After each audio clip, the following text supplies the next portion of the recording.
Hello and welcome. I'm Tom Palmer. With me is Dr. James Fadiman, and tonight we're speaking about the psychedelic experience.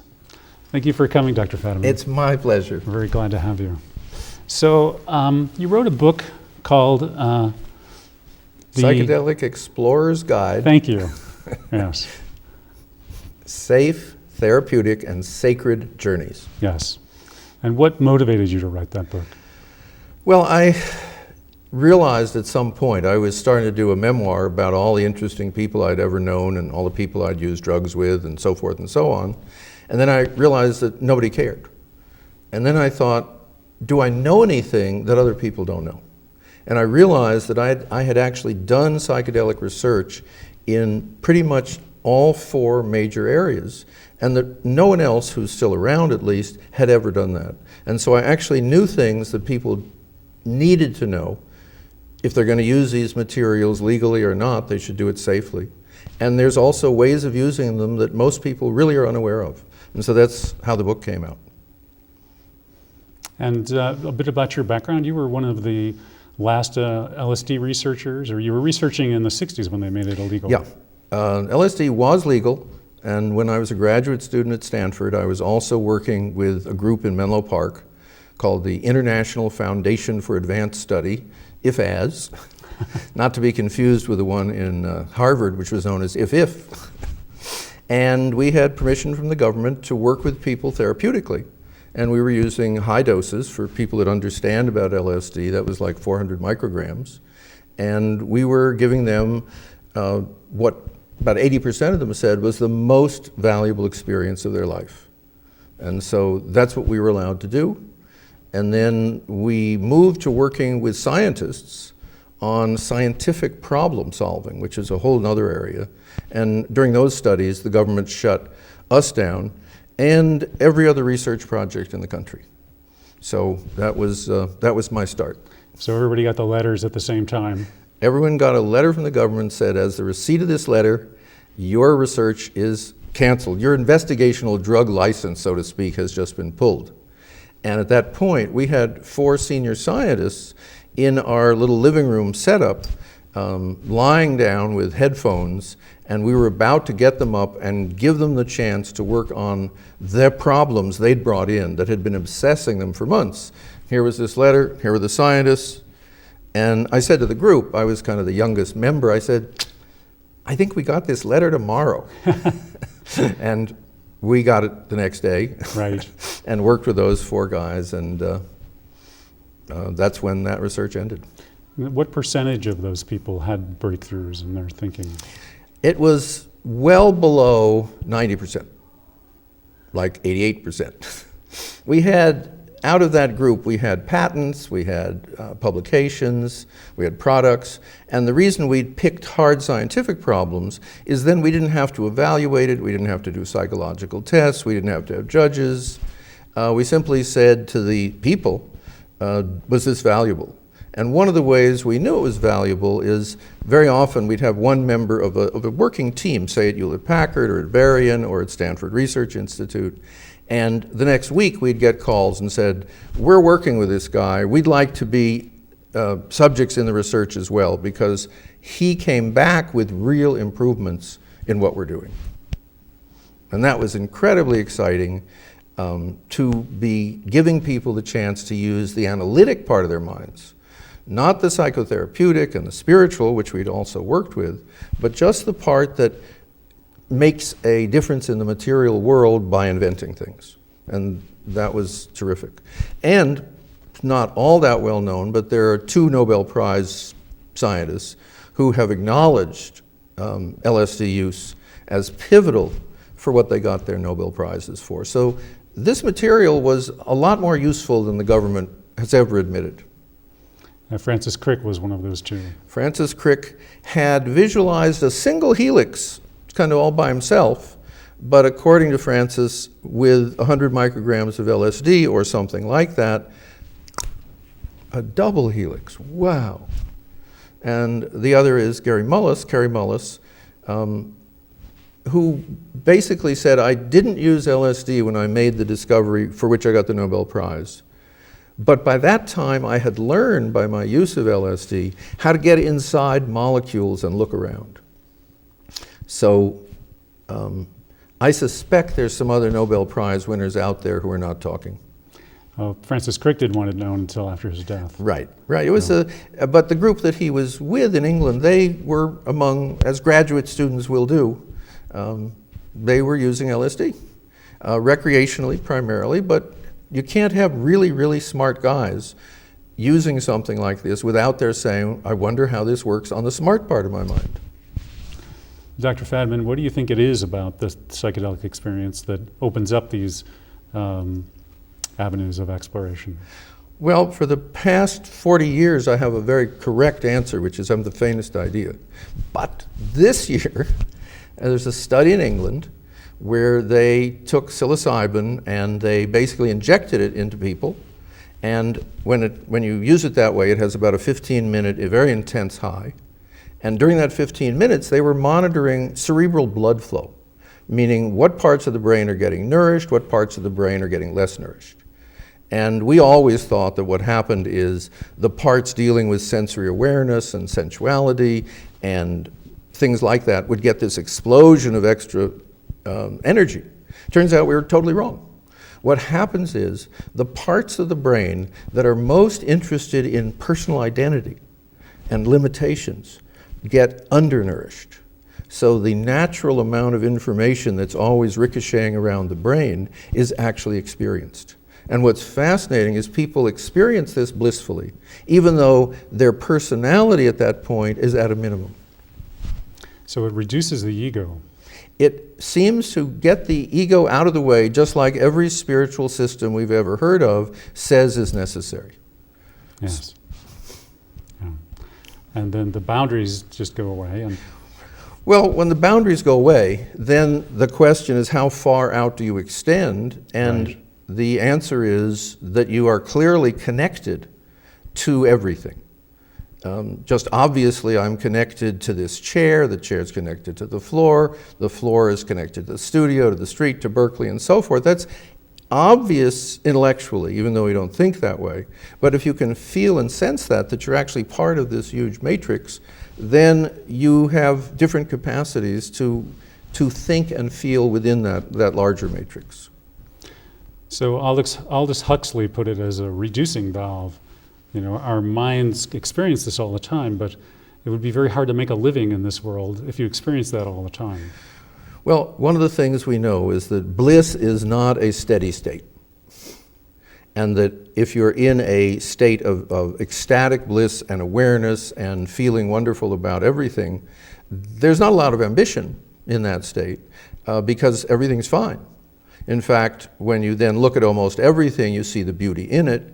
And when you look at anything, you can see that it is actually obviously alive. I mean, we know intellectually that my hand is 99.99% empty space. But the air is a little more empty space, so I can put this through this and it works pretty well. But if I'm seeing them all as energy, that's a very different sensation. It's a very different realization. And once you have those realizations, you retain the knowledge of the realization. Just as when you've been to, say, Niagara Falls. It's really big, it's really loud, it's really wet, it's really exciting. And then when you're back in Duluth or Argentina, someone says Niagara Falls, and you have a different feeling because you have experience of what that means, rather than it's a postcard with this kind of lot of water in the postcard. Are there ways that you can stabilize the experience and integrate it into your everyday life better? Well, it's one of the things that it's harder to do when the substances are illegal, which is integration is necessary because these are profound moments for people. And when I said earlier that the people we worked with, literally 80% of them said this was the single most important experience of their life. Well, we didn't just give it to them in the morning and wish them well at 5 o'clock. They had had some weeks of preparation and they had some weeks of integration. Because to integrate that into your life is not easy, especially when you're in a culture that doesn't quite know what you're talking about. And so one of the things people learned to do was not to share with people who tried to belittle their experience. We also advised them not to make any life changes for a few weeks. And we did that because some guy left us on a Friday and came back married on a Monday. And we congratulated him, and he said, well, I met her Friday night. And so we asked people just not to change their jobs and not to change their relationships for about 6 weeks while integration happened. And that turned out to be very good advice. So when these substances became illegal, how did your focus change? What have you been doing since then? Well, for whatever reasons, I'm moderately law-abiding. And so I looked around and I saw that that which was most interesting to me was not available. But all the effects of what was interesting to me what were the great spiritual traditions, what did we know in psychology, what did we know about energy and about healing and about medicine. And so I ended up really involved in holistic health. I ended up establishing with a number of other people a whole branch of psychology which included the spiritual, called the transpersonal. I set up a graduate school with a friend, Robert Frager, which was called the Institute for Transpersonal Psychology. It was a Ph.D. granting institution. And now, 35 years later, it's just become Sophia University. We have organizations around the world that have made use of this training. So I basically tried to do with what I understood whatever the culture could tolerate. And now that psychedelics are back being researched, what I'm finding is the culture can tolerate people like me being on programs like this, talking about what's the best way to use a substance which, for fairly bizarre political reasons, is illegal. And I should mention, because I'm not really interested in people taking these substances, but that's a little bit like some sex educator saying, well, I'm not interested in people having sex. The sex educator knows that people are going to have sex. The problem is, are they going to do it correctly? And since the government made psychedelics illegal, in the United States alone, 23 million people have taken LSD since it was illegal, since it, quote, had no possible uses, and since it was unobtainable. And what's more interesting to me is 400,000 to 600,000 people will take it for the first time this year. And I'd like those people to do it safely and well. So that's part of my kind of missionary zeal. So a lot of those people will be taking it as a party drug, they'll be drinking at the same time. What should they be doing? Well, what they should be doing is not drinking at the same time for openers. And what they should be doing, if they're going to use it, is probably to learn a little bit. Unfortunately, as a plug, I have several chapters of the book which basically says, what's the best way you can take it that we've ever found? And it turns out what we discovered in the 60s was pretty much what the indigenous people have evolved over several thousand years, which is you take it with a guide, with someone who knows so much more than you do. So if you do get frightened, because this is new territory, there's somebody there that says, hey, that's all right, or move a little to the right, or take a deep breath, or it's really fine what you're doing. Other people have done this. It's only a drug, and don't worry. And all those things change enormously people's experience. It's the difference between getting an injection in a physician's office with your arm relaxed and a nurse kind of looking nice at you, and somebody running up on the street with a syringe and sticking you. Both are injection into the arm of something, but whoa, the difference of being with people who know what they're doing is huge.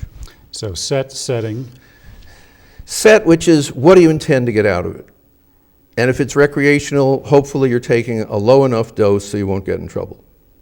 But if you're seriously looking at understanding yourself more, which is a higher dose, or understanding the spiritual dimensions of the universe, which is a higher dose, then you probably would do much better with somebody who knows what they're doing. We have something called a designated driver. That's somebody who says, I actually can get us home. Don't worry.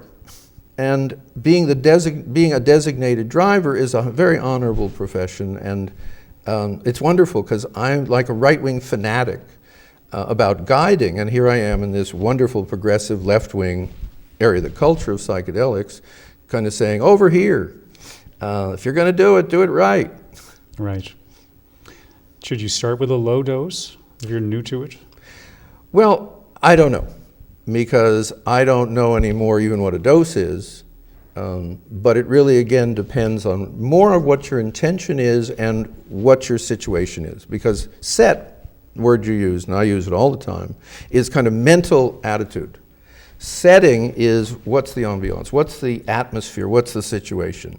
Are you hanging on to someone on the back of a motorcycle? Not a good idea.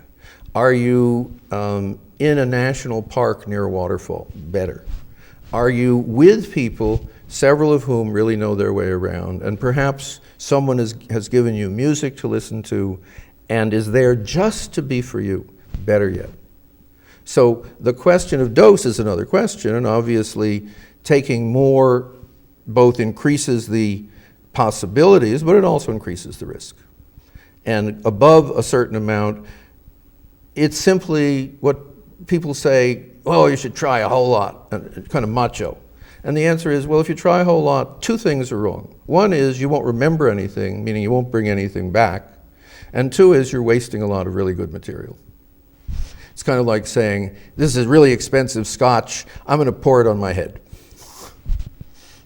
Well, Terence McKenna used to talk about heroic doses and big doses. Yeah, and he I liked really to slam the system, bring it back to equilibrium, let it stay in equilibrium, and then slam it again in a month or two. Well, my suggestion is if you're Terence McKenna, you should do that.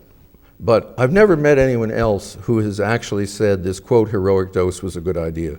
Most people get that when you do too much of something, but much of anything, it's too much. You know, if I like ice cream, and I think if I like ice cream, why wouldn't 2 gallons be even better than 3 scoops? And the answer is because on 3 scoops you don't get sick. And on 2 gallons you think, I'm never going to have ice cream again. So heroic dose is probably one of the things that I am trying very hard to get out of people's vocabulary. The other thing I want out of people's vocabulary is quite different. It's called a bad trip. And what I've found, and I've been interviewing now hundreds of students, because students are the people who both know the most and have taken unbelievably amounts of interesting drugs these days, is I say, was it a challenging trip? And the answer is, oh yeah. Meaning it had very difficult portions, and it wasn't pleasant, and it may have made you feel terrible for a while after, but as you began to integrate it, you began to see that there was something important for you there. So my feeling is always, if you're going to use these things, go for the safest, most beneficial, kindest, most expansive experience. But if things are hard, then deal with that as well as you can. And the best people actually are at Burning Man. Burning Man has all kinds of wonderfully trained people because all kinds of bizarre things happen at Burning Man. But what they say is we never bring anyone down. We bring them through. And I've seen again and again people in terribly terrified places, totally not knowing what happened to them. Maybe their date slipped it to them, maybe they took 5 times as much as they should have, and they end up in this little sanctuary with these wonderful people. And within a few hours they say, oh, it's okay. Oh, I can see what happened. Oh, I'm really learning from this. Thank you so much. So even very, very difficult trips or journeys can be turned around, again, with a skilled guide. It seems that if you're able to meet the experience, it's better. If you try to run from it, it's going to be hard. Well, as the way you're supposed to deal with, when you meet the bear or the tiger or the lion or the wolf, you're supposed to kind of say, the one thing that should go through your mind is don't look like prey. Right. And in a sense, when you have a difficult internal situation, as you do in your life, when you're in an argument with someone you love, and you're just about to say something really hurtful, and that inner voice says, how about a little self-control? You're furious right now, but you really love this person. Do you really want this forever in your system? And so in a little bit, when you're having a difficult experience with a psychedelic, as you do in a difficult experience in life, if you can pull yourself back, you can say, okay, it's a difficult experience, I'll do the best I can. And that really helps.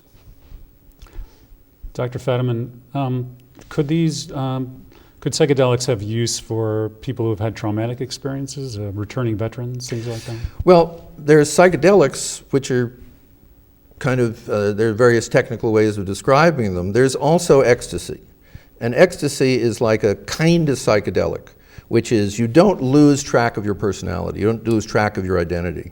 But what you do have is the ability to access the most disturbing feelings you've ever had and not be disturbed by reviewing them. And the research is impeccable, where you've taken people with post-traumatic stress disorder, bad. Yes. Meaning you can't function, you have nightmares, when somebody pops a bottle top, you dive under the sofa. You're basically, in a sense, prevented from having your life. And a lot of the returning soldiers who've committed suicide have it. Well, it turns out with MDMA and what's called correctly MDMA-assisted therapy, which is it's in a therapy program, but you have a couple of these experiences. In the first group, 80% of them basically lost so many of their symptoms they no longer could have been admitted to the study. And a number of them simply returned to full-time work. So that's now being done again, but it's being done with veterans. And think about it. There are approximately 700,000 veterans returning from these last few wars with post-traumatic stress disorder. Now, the conventional methods of treating them don't help a lot of those people. Some yes, but many not. MDMA-assisted therapy seems to be incredibly useful. And there are other places. I was just reading today about a man who's actually a stuntman for his occupation, but he came down with Parkinson's. Well, Parkinson's and stuntmen just don't go together. So, and he was acutely aware of the loss of physical agility. Well, it turns out when he took MDMA, and he did this in a scientific laboratory, that for the number of hours the drug was working, he had a large return of his capacity. He certainly wasn't as good as he'd ever been, but he could do like somersaults and things. And then as the drug wore off, he still had Parkinson's. It was not a cure. And that we're just exploring. So that's a really new one. And again, why should people with Parkinson's, with post-traumatic stress disorder, be denied a medication which seems to help them?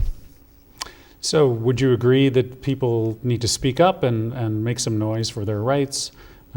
People aren't granted rights without, in this country or most countries, without standing up for what they want. Let's go deeper than rights, which is, what are the basic freedoms?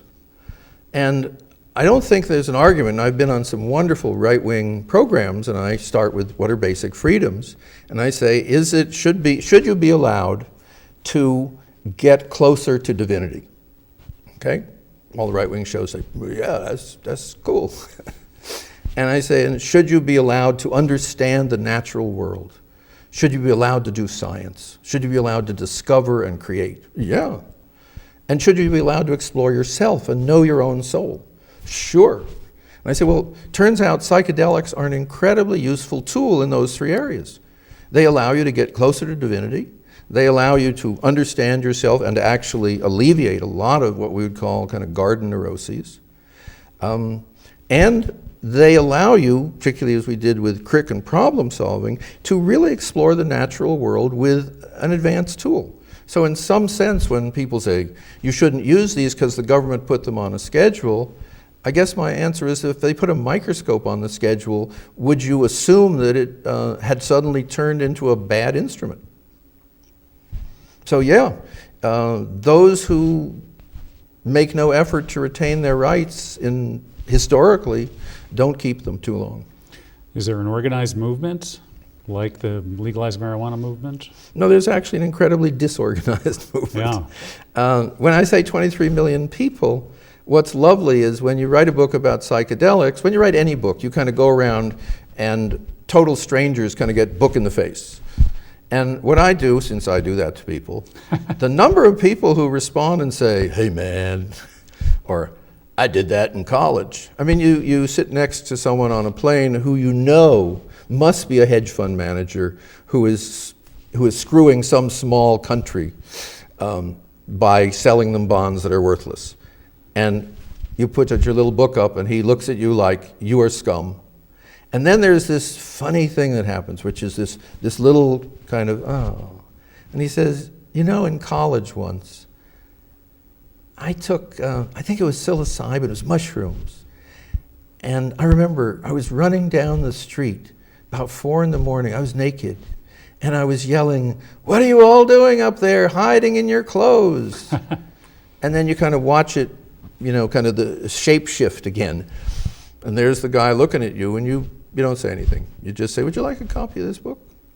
To which very often the answer is, you're giving it to me? I said, for you, I'm giving it to you. For you. So you try to put it out there. It's a meme.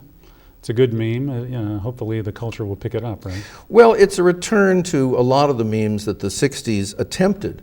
But the 60s, which were predominantly, after all, the beginning of the ecology movement, the beginning of women's liberation, civil rights, etc., but was done by very young people without power.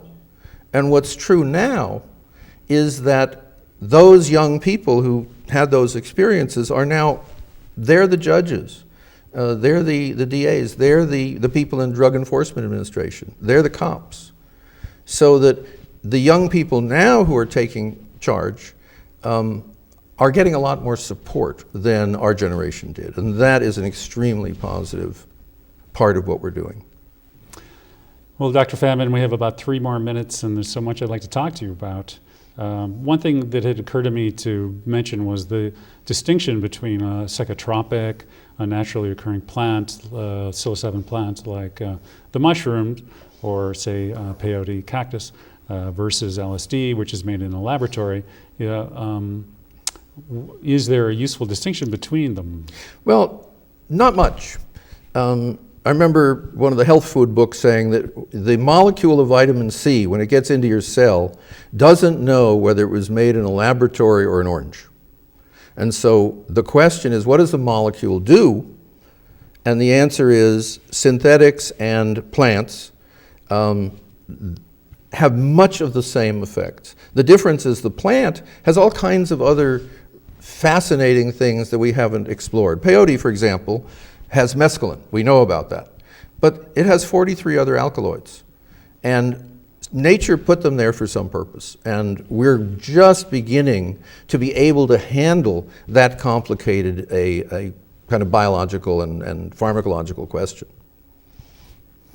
Could it be that a few alkaloids here and there, or tertiary alkaloids, could change the experience and are in fact important? Well, probably yes. And the answer is, again, given that peyote has no enemies, nothing ever attacks it because it's the most horrible tasting thing in the world, and it's very small, and it's very ugly, and it's 1 inch above the ground, why does it have 43 alkaloids? Several of which seem to lock into receptors in the human brain. So if you ask the shamans, they say, well, some of the plants understand they have an obligation to teach us. And then you watch people who are sure that plants can't be intelligent get frightened of these shamans and think these guys have been taking too many plants. So we're at a funny place where the question is, who's going to be most interested in saving the planet since we're not doing a very good job? And the answer is clearly the plants. And so suddenly out of South America comes all these plants that have been used for thousands of years, very quietly. And they keep saying, ayahuasca being the best known, which is actually 2 plants. And it keeps saying, we're here to help you. We're here to make you healthier so that you will want to save not only the planet, but the plants. And that to me is the kind of next whole era of exploration. Very good. All right, Dr. James Fadiman, thank you so much for coming. The book is The Psychedelic Explorer's Guide. Very glad to have you here. Thank you very much for the invitation. It's been a great pleasure. Good. And thank you for watching. Good night.